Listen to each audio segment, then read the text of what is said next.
கால்நடை நண்பர்கள் அனைவருக்கும் வணக்கம். நான் உங்கள் விகே.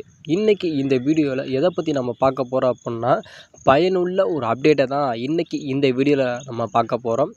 கால்நடை பற்றின அனைத்து தகவல்களும் தெரிந்து கொள்ள நம்மளுடைய சேனலை மறக்காமல் சப்ஸ்கிரைப் பண்ணுங்கள். உங்களுக்கு ஏதேனும் கேள்விகள் இருந்தால் கமெண்ட் செக்ஷனில் கமெண்ட் பண்ணுங்கள். அப்படி இல்லை, இதை பற்றி எனக்கு ஒரு முழு வீடியோ வேணும்னாலும் கண்டிப்பாக சொல்லுங்கள். நான் ரெடி பண்ணி உங்களுக்காக நான் கண்டிப்பாக தருவேன். உங்களோட நண்பனாக நீங்கள் எந்த விதமான கேள்விகளாக இருந்தாலும் நீங்கள் கேட்கலாம். நான் தாராளமாக உங்களுக்கு நான் பதில் சொல்லுவேன். அதாவது மழை காலம் வந்துட்டாவே மாடுகளுக்கு அதிகப்படியான தொல்லைகள் இருக்குது.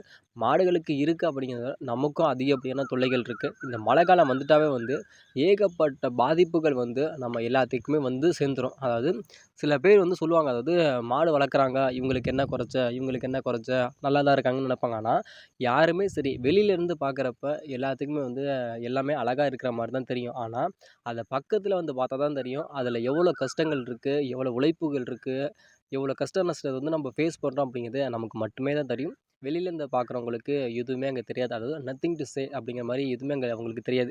அதாவது இப்போ மழை காலம் ஸ்டார்ட் ஆயிருச்சு அப்படின்னாவே, அதை தொடர்ந்து மழை காலம் வந்துருச்சு அப்படின்னாவே அதை தொடர்ந்து அவங்களோட சொந்தக்காரங்க எல்லாம் வந்துருவாங்க. அதாவது ஈக்களாக இருக்கட்டும், கொசுக்களாக இருக்கட்டும், அது வந்துடும். அதுக்கப்புறம் மாட்டோட பால் உற்பத்தி அப்படிங்கிறது ரொம்ப ரொம்ப டவுன் ஆகிரும். ஏன் டவுன் ஆகுது அப்படின்னு கேட்டால், இந்த மழை வந்துருச்சுனாவே நம்மளால் அதிகப்படியான தீனிகளாக இருக்கட்டும், தண்ணீராக இருக்கட்டும், அதிகமாக நம்மளால் கொடுக்க முடியாதுங்கிறப்ப பால் உற்பத்தி அப்படிங்கிறது ரொம்ப ரொம்ப குறைஞ்சிரும். அப்படிங்கிறப்ப இப்போ நம்ம அந்த சேத்துல போய் நம்ம கட்டுறோம் அப்படிங்கிறப்ப மாட்டுக்கு என்ன ஆகும்னா, மாட்டுக்கு அந்த கால் சாவி அப்படிங்கிறது வந்துடும். அதாவது மாட்டோட அந்த குழாம்புக்குள்ளே அந்த கால் சாவி அப்படிங்கிறது அதாவது மண்ணுக்குள்ள பூந்து அதில் ஒரு அரிப்பு ஏற்பட்டு அதில் புண்ணாகிறதுனால அது வந்துடும். அதாவது இந்த மழை காலம் அப்படின்னு வந்துட்டாவே ஏகப்பட்ட பாதிப்புகள் நம்மளோட மாடுகளுக்கு சேர்ந்துடும்.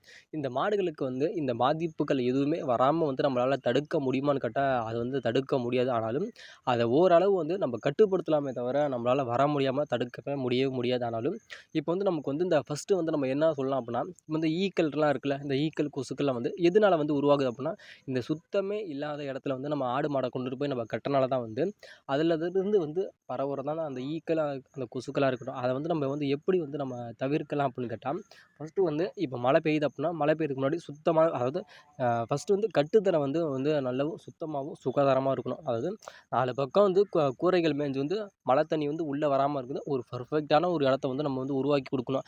அந்த ஒரு சூழ்நிலையை நம்மளோட மாட்டுக்கு நம்ம ஏற்படுத்தணும். அந்த ஒரு சூழ்நிலையில் தான் மழை வந்தாலும் சரி, வெயில் வந்தாலும் சரி, பனி வந்தாலும் சரி, இடியே இடித்தாலும் சரி, மின்னலே மின்னி உள்ளே வந்தாலும் சரி, எந்த இதுவுமே தாக்காமல் நம்ம மாடை பாதுகாக்கணும். இப்போ நம்ம எப்படி நம்ம மாடி வீட்டிலலாம் நம்ம சேஃப் அண்ட் செக்யூரிட்டியாக நம்ம இருக்கோம்ல, அதே மாதிரி நம்ம வளர்க்குற மாடை சேஃப் அண்ட் செக்யூரிட்டியாக வச்சுக்கிறது நம்மளோட ஒரு மிகப்பெரிய ஒரு கடமை. அதனால் ஃபஸ்ட்டு பட்டியை சுத்தமாக வச்சுருங்க. அதில் தண்ணி, அதாவது மூத்திரம் தேங்கி நிற்கிற மாதிரியா இருக்கட்டும், இல்லை மூத்திரம் மேய்ஞ்சா தண்ணி அப்படியே நிற்கிற மாதிரி சாணி போட்டு அள்ளாமல் அப்படிலாம் இருக்கும். எதுவுமே சுத்த பத்தமாக வச்சுருந்தீங்கன்னா அதில் எந்த எக்காரணம் கூட சரி, அதில் நம்மளோட மாட்டுக்கு ஈக்களாக இருக்கட்டும், கொசுக்களாக இருக்கட்டும் வராது. ஏன் அது நம்ம சுத்தபத்தமாக இல்லாதனால தான் அந்த ஈக்கள் கொசுக்கள் அந்த மாட்டில் கடிக்கிறது, அதனால சில பிரச்சனைகள் மாடுக்கு ஏற்படுறதுனால பட்டியை சுத்தமாக சுகாதாரமாக வச்சுக்கோங்க. இது ஒன்று. 2வது விஷயங்க அப்படின்னா, இந்த மழை காலம் வந்துட்டால் பால் உற்பத்தி அப்படிங்கிறது ரொம்ப ரொம்ப குறைஞ்சிரும். ஏன் அப்படின்னா, நம்மள பால் உற்பத்தி குறையிறதுக்கான காரணம் என்னென்னா, நம்ம சரியான முறையில் மாடுக்கு போடுற தண்ணீர் தீவனங்களை நம்ம அதிகப்படியான நம்ம கொடுக்காம நம்ம விட்டுட்டோம் அப்படின்னாவே, ஏன்னா மழை காலம் வந்துருச்சுனாவே மழை பெஞ்சிக்கிட்டே இருக்கனால வைக்க அள்ளி போட்டோம்னாலும் சேத்துல சகதியில் கோழிங்களை சீச்சிச்சுன்னா சேத்துக்கு போயிடும். அதே மாதிரி தட்டை அள்ளி போட்டாலும் அந்த மண்ணு போட்டுச்சுன்னா அது சாப்பிடாதுங்கிறனால அதிகப்படியான தண்ணீர் தீவனங்களை நம்ம மாட்டு வைக்க மாட்டோம். இதே நம்ம தண்ணீர் வைக்கிறோம் அப்படின்னா, திரும்பி மாடு மூத்திரம் பெஞ்சிருச்சு அப்படின்னா அதிகப்படியான திரும்பி அந்த சேத்துலேயே நிற்கிற மாதிரி ஆயிடும். அதனால் தண்ணியை நம்ம அதிகம் காட்ட வேணாம் அப்படிங்கிறது இருப்பாங்கள. அதிகப்படி மழை பெஞ்சிட்டா நம்ம அதிகப்படியே மாட்டுக்கு கொடுக்க வேண்டியது எல்லாத்தையுமே கொஞ்சம் கொஞ்சமாக நம்ம குறைச்சிக்கிட்டே வந்துடுறதுனால அதிகமான பால் உற்பத்தி அப்படிங்கிறது ரொம்ப ரொம்ப குறைஞ்சி போயிடும். அதனால் பட்டி இருக்குது அப்படின்னா, அந்த கட்டுத்தரையில் நம்ம கரெக்டான ஒரு கட்டுத்தரையில் நம்ம மாட்டை கட்டிட்டோம் அப்படின்னாவே பால் உற்பத்தி அப்படிங்கிறது இருக்கிறத லெவலாகவே கண்டிப்பாக நம்மளால் கொடுக்க முடியாதனால, எக்காரணம் கொண்டு சொல்கிறேன், நம்ம மாடுகள் வளர்க்குறோம் அப்படின்னா அந்த மாட்டை சுத்தமாகவும் சுகாதாரமாக வச்சுக்கிறது நம்மளோட ஒரு மிகப்பெரிய ஒரு கடமை. அதனால் நம்ம வச்சுக்கிட்டாவே மழை வெயில் எதுக்காக இருந்தாலும் சரி, நம்மளோட மாட்டை நம்ம பாதுகாக்கலாம். நம்ம மாட்டை பாதுகாக்கிறது நம்மளோட ஒரு மிகப்பெரிய ஒரு கடமை. அதனால் மழை காலம் வந்துருச்சு அப்படிங்கிறக்காக மாட்டை எக்காரணம் கூட சொல்கிறேன், வெளியில் கொண்டுட்டு போய் கட்டாதீங்க, மலையில் கொண்டுட்டு போய் கட்டாதீங்க. அதே மாதிரி மழையில் நனைய வைக்கிறதா இருக்கட்டும் அப்படின்னு எதுவுமே பண்ணாதீங்க. நம்மளோட மாடை நம்ம தான் பாதுகாக்கணும். நம்ம எப்படி நம்ம இருக்கோமோ அதே மாதிரி நம்மளோட மாட்டையும் ஆரோக்கியமாக பார்த்துக்கிறது நம்ம மாடு வளர்க்குற எல்லாத்தோட ஒரு மிகப்பெரிய ஒரு கடமை.